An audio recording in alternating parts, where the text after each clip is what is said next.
সারা দেশে ধর্ষণের ঘটনার প্রতিবাদ ও অভিযুক্তদের বিচারের দাবিতে আজও বিক্ষোভ করেছেন জাহাঙ্গীরনগর বিশ্ববিদ্যালয়ের শিক্ষার্থীরা। সেখানে রয়েছেন সহকর্মী এম এ হালিম। হালিম, শিক্ষার্থীদের বিক্ষোভের এই মুহূর্তের পরিস্থিতি সম্পর্কে আমাদের জানান।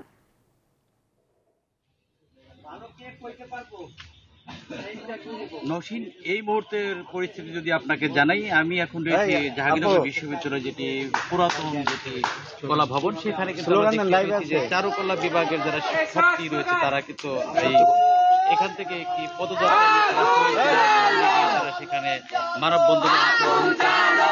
সেই সাথে আপনাকে জানিয়ে রাখি, আড়াইটার দিকে কিন্তু এই জাহাঙ্গীরনগর বিশ্ববিদ্যালয়ের বরগুনায় এই 8 বছরের শিশু তার বিচারের দাবিতে কিন্তু এবং আজকে সকালবেলা যে এই শিক্ষার্থী যারা রয়েছে এখান থেকে তারা এবং এই মিছিলটি শহীদ মিনারে গিয়ে শেষ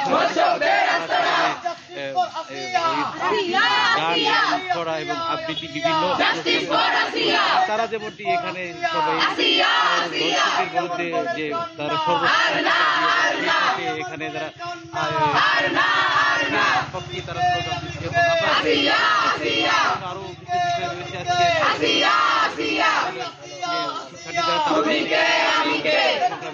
সব মিলিয়ে আমরা থেকে আজকে পর্যন্ত দেখতে পাচ্ছি শিক্ষার্থীরা কিন্তু বিভিন্ন সভা মানববন্ধন সেই এবং তারা একটি কথাই বলছেন যাতে